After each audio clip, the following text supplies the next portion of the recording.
ए बाबूजी, मैं शिवध्यान विद्यार्थी एक बिरहे के साथ आप लोगों के बीच में उपस्थित हूँ।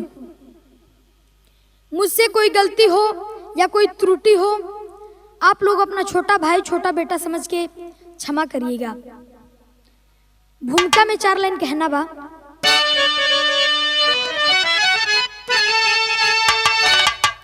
मुफ्त मिलती है मुक्ति कभी ना सुनो,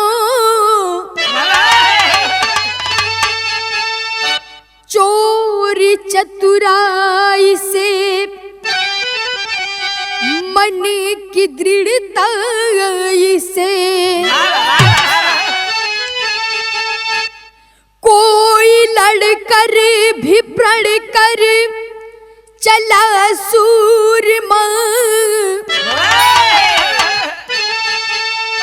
मोक्ष छिपा के रहूंगा मैं प्रभुता से। लोभ लालच में फंस कर बिहस कर कोई गैर अपना और दुश्मन बना भाई से, बल से छल से या कल से कोई साथियों बच सका है नहीं खुद की चतुराई से।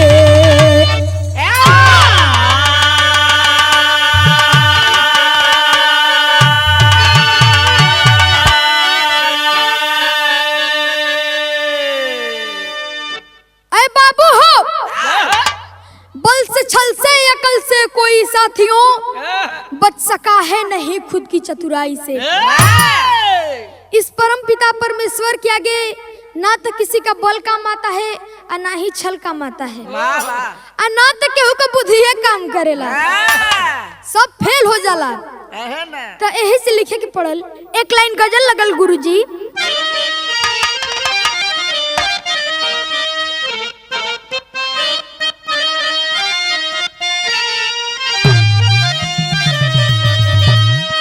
अब मजा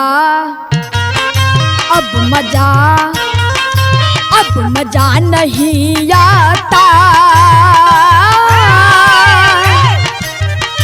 अब मजा नहीं आता, अरे दूर रह के जीने में।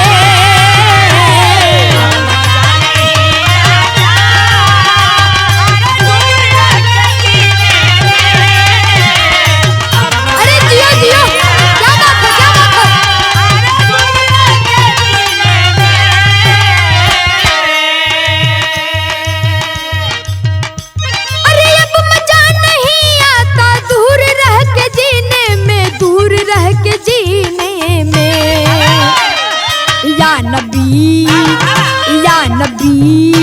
अरे या नबी बुला लेना, अरे मुझको भी मदीने में।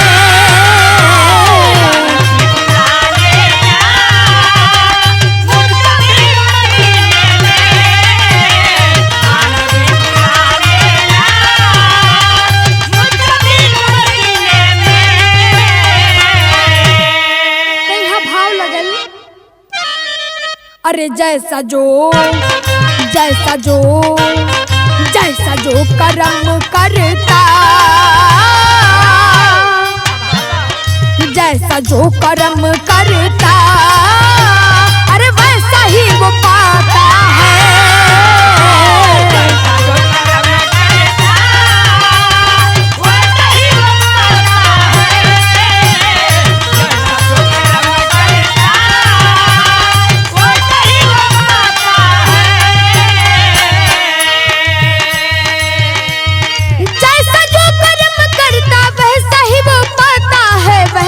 वो पाता है कब कहाँ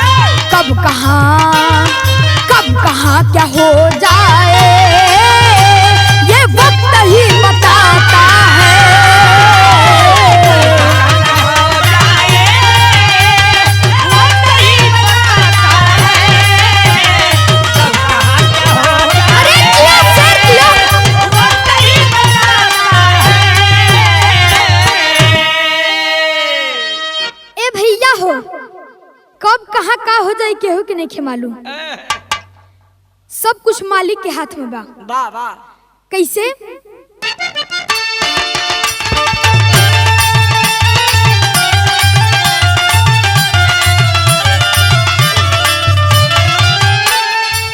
मांगे से जिंदगी क्या मौत भी ना मिलती है, मांगे से जिंदगी क्या मौत भी ना मिलती है, वक्त आने पर नीति और नियति बदलती है।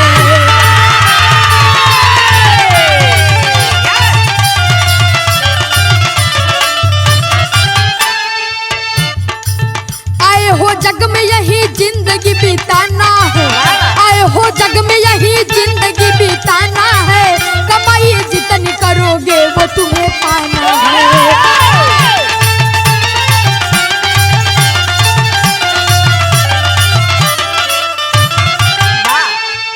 रहा का व्यक्ति लुटावन लेकिन आदान रहा, रहा का व्यक्ति लुटावन लेकिन आदान रहा, लालची लोभी और स्वार्थी नादान रहा।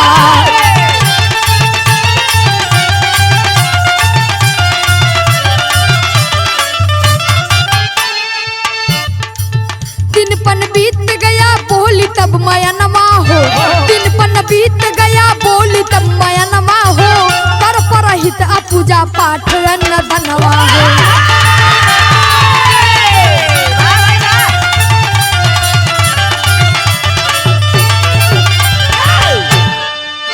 ए बाबू हो, हमें से हमारे बिरहा में कहानी की शुरुआत हो गई। कोनो गांव में एगो सेठ सेठानी अपन जिंदगी बितावत रहला बिल्कुल कंजूस, कहीं भी 1 रुपया खर्चा ना करे। तो गांव के कुछ मौज मिजाजी लोग गुड़ के विपरीत उनका नाम लुटावन रख दिया, रहला बिल्कुल कंजूस। एक दिन दुल्हन कहला कि सुना, चौथा पन आ गईल, लेकिन धन दौलत के लालच में पड़ के न तो कभी पूजा पाठ कैला, आ न तो कहीं तीर्थ धाम कैला, आ न तो कोनो दान पुण्य कैला। तो सुनिला कि जे गंगा जी के कुंभ में नहा लेला ते तर जाला, पाप से मुक्ति मिल जाला।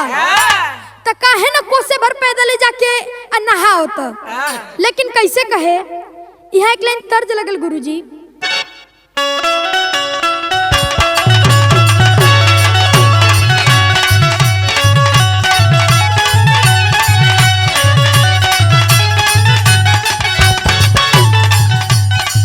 रही नहीं हर में लइकन के पहला पसंद,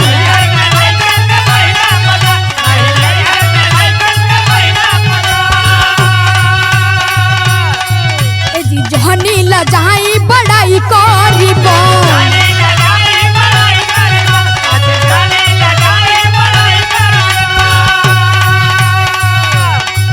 रही नहीं हर में लइकन के पहला पसंद, जहनी लजाई बड़ाई करीबो, ना होके कंट्रोल लगे मन जाई तो,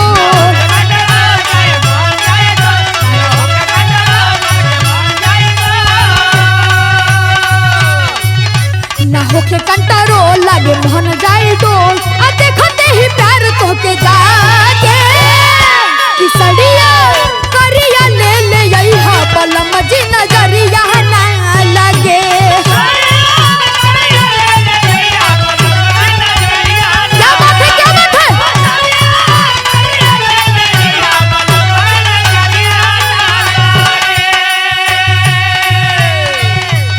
लेकिन दुल्हनिया कहे का कैला जिंदगी में ना कोनो नीमन करम,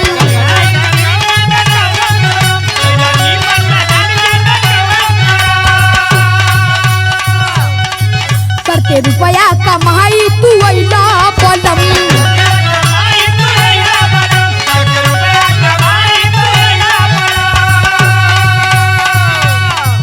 कैला जिंदगी में ना कोनो नीमन करम, करते रुपया कमाई तू अइला पलम, लागल घूम कर नहान जाके करो स्नान,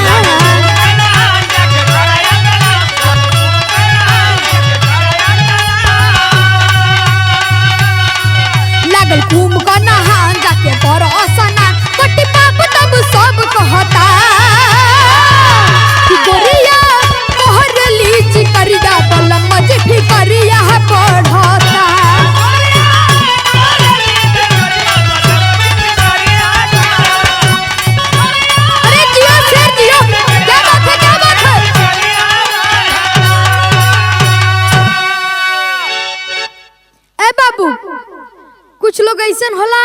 कि मेहरारू के बात जल्दी मान जाला। लुटावन कंजूस जरूर हुआ, लेकिन गंगा जी नहाए खातिर तैयार हुआ। कैसे चलल हुआ?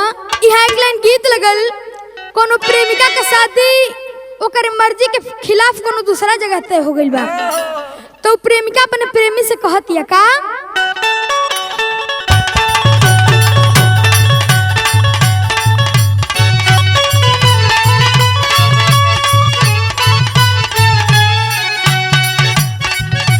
नेहता बिया है कभे जब खीसी आई बतना,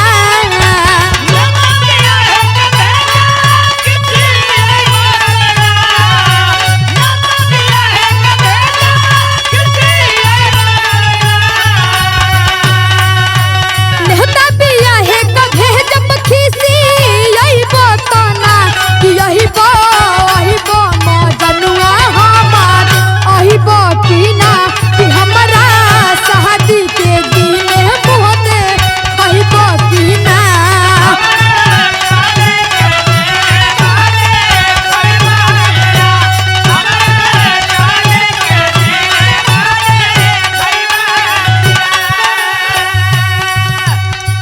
तो कंजूस लुटावन गंगा जी के घाट पर स्नान करे जात हुआ। कैसे जात हुआ?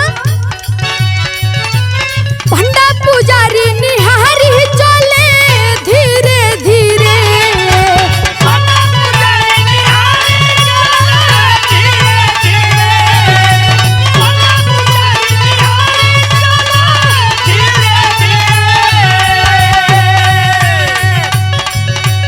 पंडा पुजारी निहारी चले धीरे धीरे, कि पनही हाथ में संभारी चले धीरे धीरे, कि कवनो लहू के ना भिखारी चले धीरे धीरे।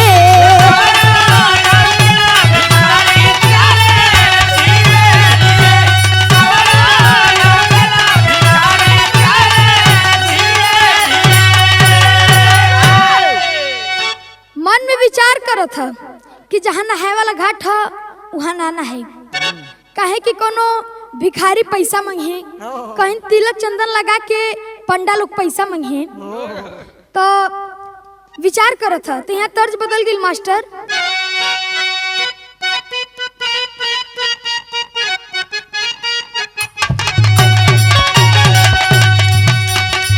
बौरा गइलू ना ये यहाँ का पगला गइलू ना,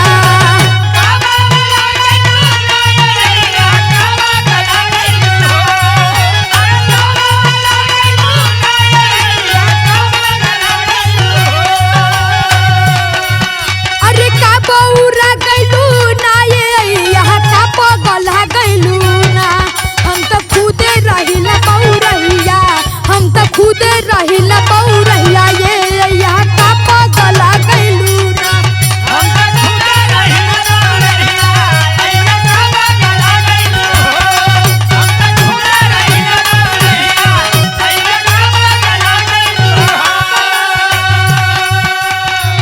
लुटावन गंगा जी के घाट से कुछ दूरी पर हुआ, तब तक कोनो मलाह नाव पर से देख रहल बा, आवाज दे रहल बा का,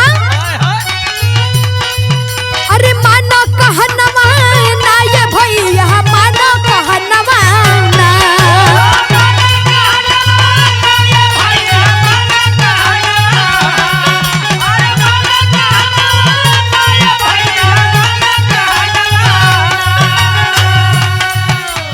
मानो कहनवा ना ये भैया, मानो कहनवा ना, चल के वही पार करी हो ना हनवा, चल के वही पार करी हो ना हनवा, ये भैया मानो कहनवा ना।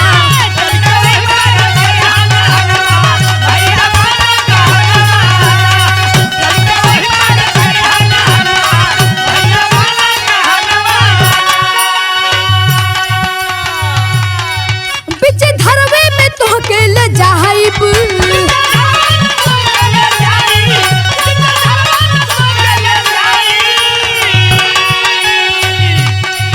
बिच धरवे में तोहके ले जाइब, गंगा दर्शन कराई बना, गंगा दर्शन कराई बना, पैसा कम ही से बन जाई कमवा, पैसा कम ही से बन जाई कमवा, ये भैया मानो कहनवा ना।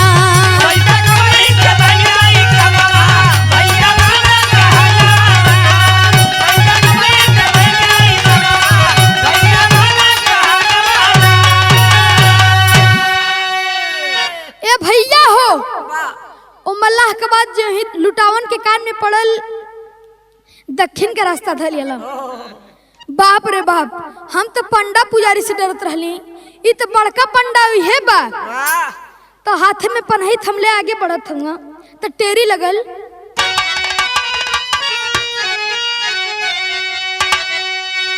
कि ये बाबू अधेला नहीं जाई संगवा, सवरिया हो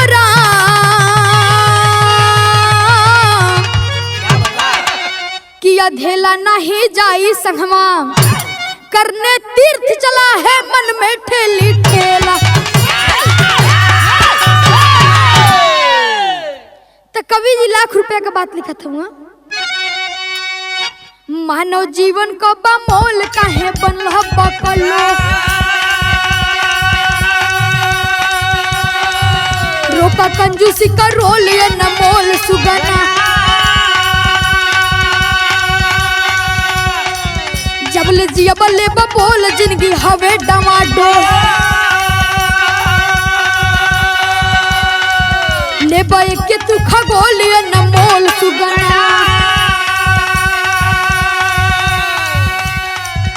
एकर कौनो ना ठेकाना कहियो हो जाई बेगाना, जहिया हंसा जइहे डोल न मोल सुगना,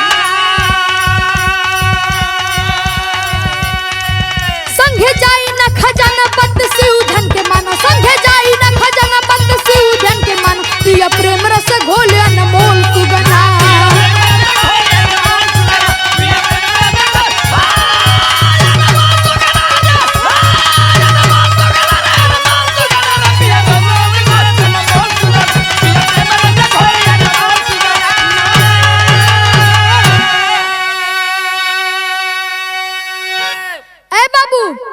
लुटावन सोच रहा है कि घाट पर स्नान नहीं करना है, एगो जगह चुनलस।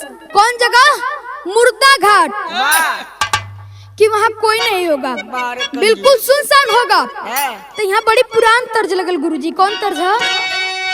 अरे मथवा मिशन गईली, मथवा मिशन गईली, अरे बाबा के पोखरवा ए माई का गारे, ए माई का गारे, ए माई का गा ले गई झूलनी गौरैया ले गई हाय,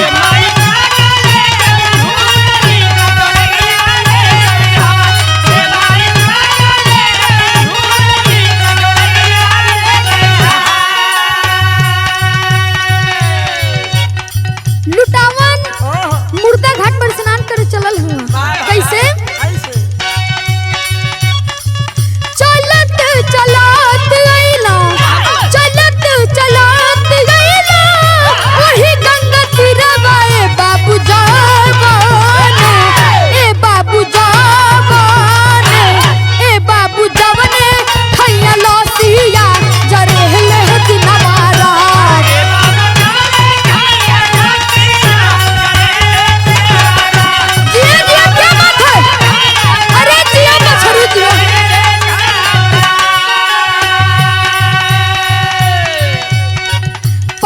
सुनसान जाके डुबकी लगवाला,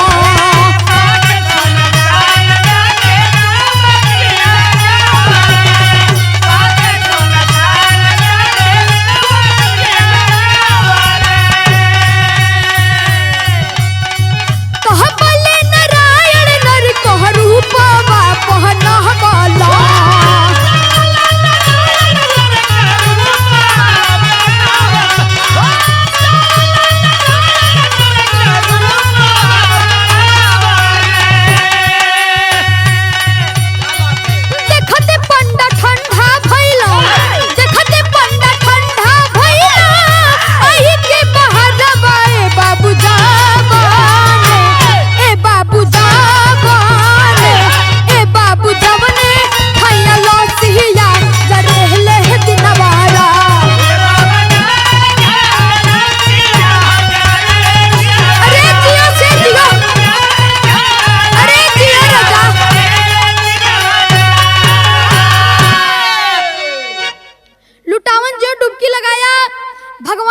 के रूप में हाजिर। घाट पर खड़े बोले जय हो यजमान। ब्राह्मण को भी कुछ दान दक्षिणा मिले। जान बचे वाला ना लगत है। लुटावन बोला अरे महाराज आप यहाँ भी?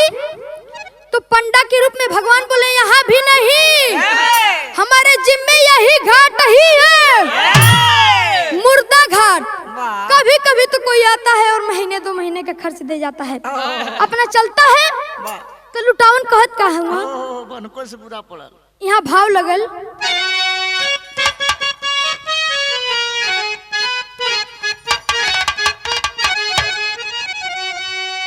अरे कर जनी खेलवाए बाबा देबो ना याद लबा।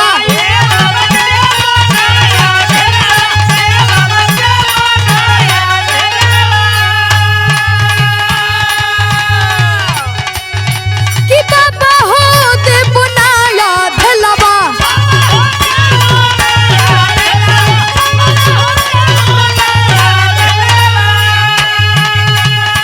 कि केतनो लगाई बाबा हो, केतनो लगाई बाबा हो, हमसे जुगुतिया।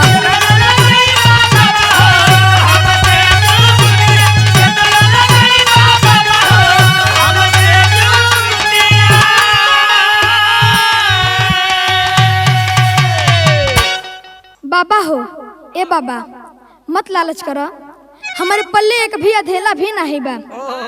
पंडा बाबा कहला कि ना ना यजमान ऐसन जिन कह ए घाट पर जे भी स्नान करला उनसे हम बिना दक्षिणा लिहले जाए ना देला। लुटावन जब जन गइलो कि बिना दक्षिणा दिहले छुटकारा ना मिली, बोला अच्छा दान तो मैं दूंगा लेकिन उधार रहेगा। पंडा बाबा बोले ना ना यजमान उधार का दान कैसा, मुझे नगद दे दो यजमान। तो लुटावन अपने मन में सोचत हूँ का अरे कवनी सैतियास अरे छोड़ी अइली घरबा घेरल बा के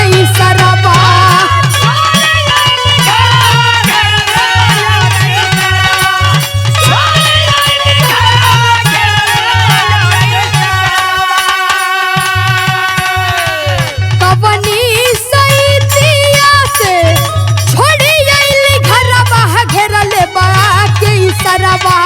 नगदी मांगे माने ना उधार घेरल बा आके सरबा।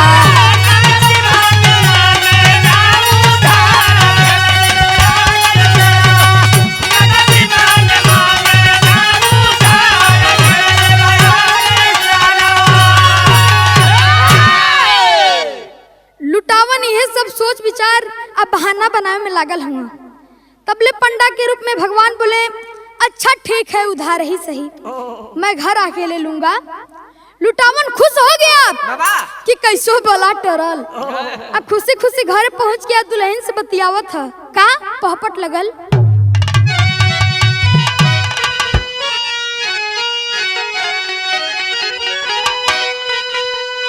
कि उधार दिहले दान और उपहारवा बोला घरवा में। उधार दिहले दान और उपहारवा बोला घरवा में। तबले पंडा पहुंच गया दुअरवा बोला घरवा में।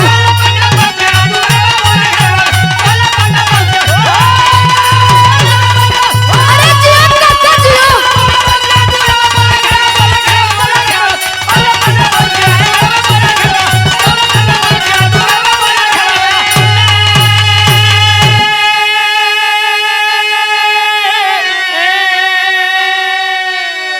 बोला जय यजमान की तब तक हाँ लुटावन घबराइला हो। आई ही दवा पीछा ना छोड़ी अगारे में पड़ गईला हो। कि जाके कहिदा सैया मोर अभी मरवा बोला घरवा में। जाके कहिदा सैया मोर अभी मरवा बोला घरवा में। लिहा के बाद में जवन उधरवा बोला घरवा में।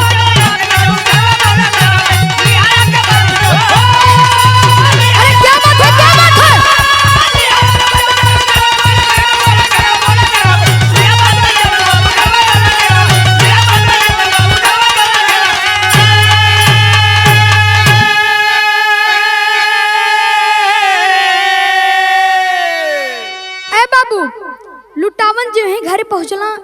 तबले पीछे से पंडा भी आ जी। सोचा अब क्या करे, बाबा जान बचे वाला ना हो। ये तो यहाँ भी आ गया। अच्छा दुल्हन के सिखा के भेजा था कि जा और उसे कह दिया कि हमारी तबीयत बहुत ज्यादा खराब हो गई। तो दुल्हनिया जाके पंडा बाबा से यह कहत है। तब पंडा बाबा कहत कहूँ आल्हा लगल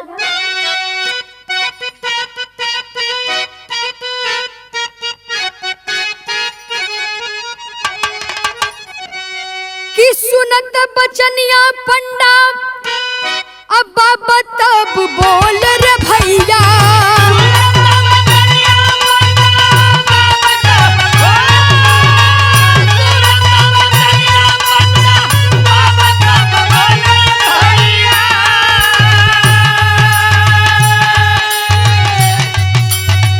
बाट जजमान हो बे मार जो हमारे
हसून भइल मंगिया हमार।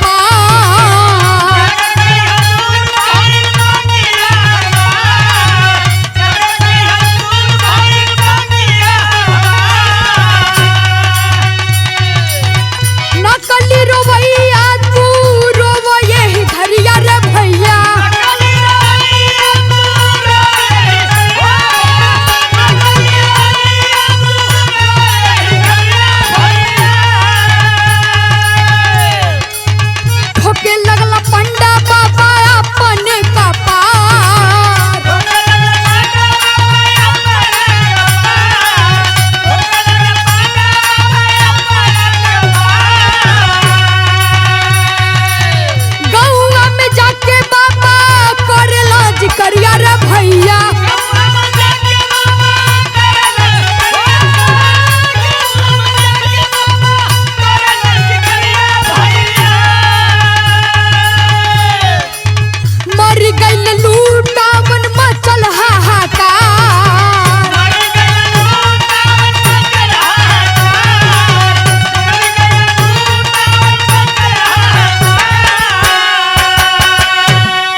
लुटावन की योजना फेल होखता।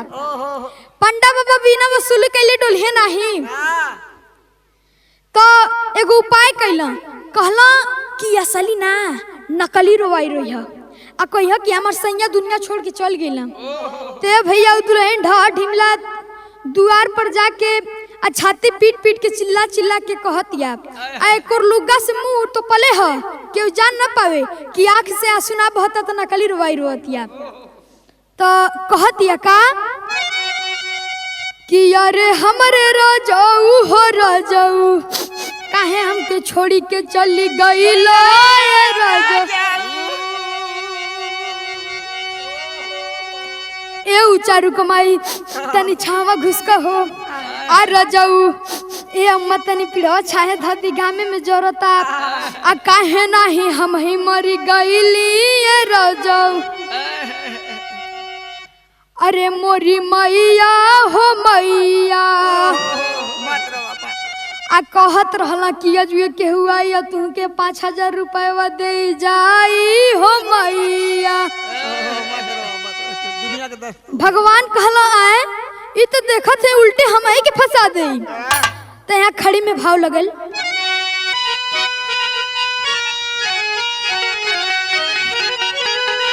अब पीटे लगली छाती रो रो दुल्हन बेचारी हो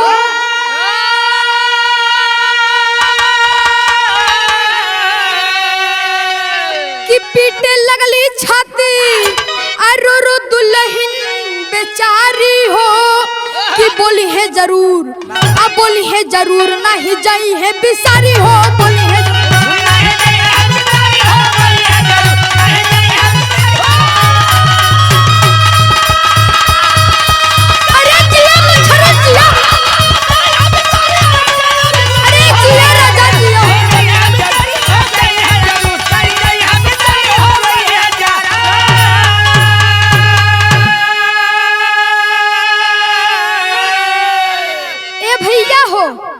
गांव टोला के लोग समझावता कि दुनिया का दस्तूर बा जे आइल बा ओके एक न एक दिन ऐसे ही दुनिया छोड़ के चल जाए के बा लेकिन ई बात दुल्हन के मालूम बा कि ओकर पति मरल नइखे लेकिन ई बात गांव वालन के नइखे मालूम। उ लोग ई सोचता कि मुर्दा शरीर के जल्दी से जल्दी अंतिम संस्कार कइल बहुत जरूरी बा ना तो दुल्हन के रो रो के बुरा हाल होखता। लोग कहता का अरे प्यार में बाई पागल जल्दी अल्लाह के बहरे लावा हो अनिश्चित मौत बस सबको एक दिन जल्दी से दफनावा हो कि लसिया उठाए अब पहुँचे मरघट मझारी हो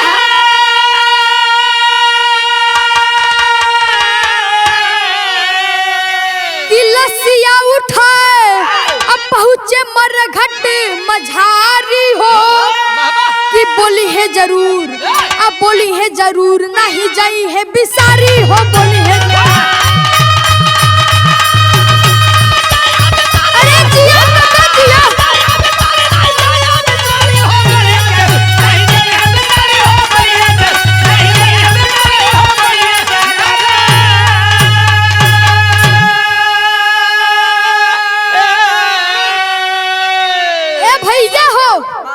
यार दुल्हन चिल्ला चिल्ला के कहतिया कि उनके कहीं मत ले जा लोग अभिन मरल नहीं खे हम लेकिन ए बाबू गांव के लोगन के विश्वास नहीं बाप शमशान घाट पर चिता सजा के आ लुटावन के लाश में आग लगावे वाला हम यार लुटावन सास रोकले हम तब पंडा रूपी प्रभु जी कैला का अरे पछताए प्रभु कान में बोले कि सुन लो मैं हूँ साईं हो। भगवान सोचला कि अब देखा थे तो खुले के जराई देला काला कि अरे हम दुनिया का मालिक हैं। लुटावन धीरे से आंख खोलत हम देखला ये तो उहे पंडा बा तब ले फिर से आंख बंद कर लेला तो भगवान फिरो कहला का कि मैं हूँ नर नारायण प्यारे अरे मांगले मांगन भाई हो। तो लुटावन सोचत हम कि बड़ा बढ़िया मौका बा अगर ये अपने आप के भगवान बतावत हम तो मौका का फायदा उठा लेवे के तो लुटावन मंगला का कि बोला भगवान पड़े न देना अरे बाकी जवन उधारी हो।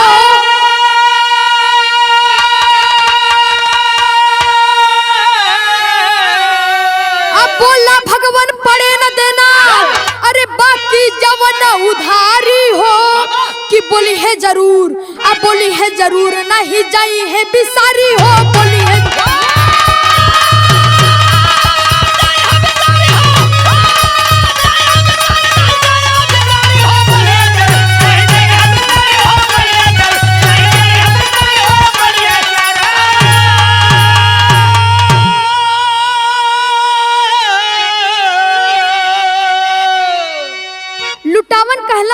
कि जब भगवाने हो हमके कुछ दिहले चाहत हव त इहे दे दो कि जौन हम दक्षिणा उधार लगोले हैं वो देवे के ना पड़े। बाप रे, ऐसा कंजूस कहीं नहीं देखा, भगवान बोल रहे हैं। तो आखिरी लाइन में कहना बा, स्वामी शरणम श्री गुरु बंदन सुग्रीम स्नेह लगाई। अरे ओम प्रकाश कवि राम केवल शारद कोशिश झुकाई।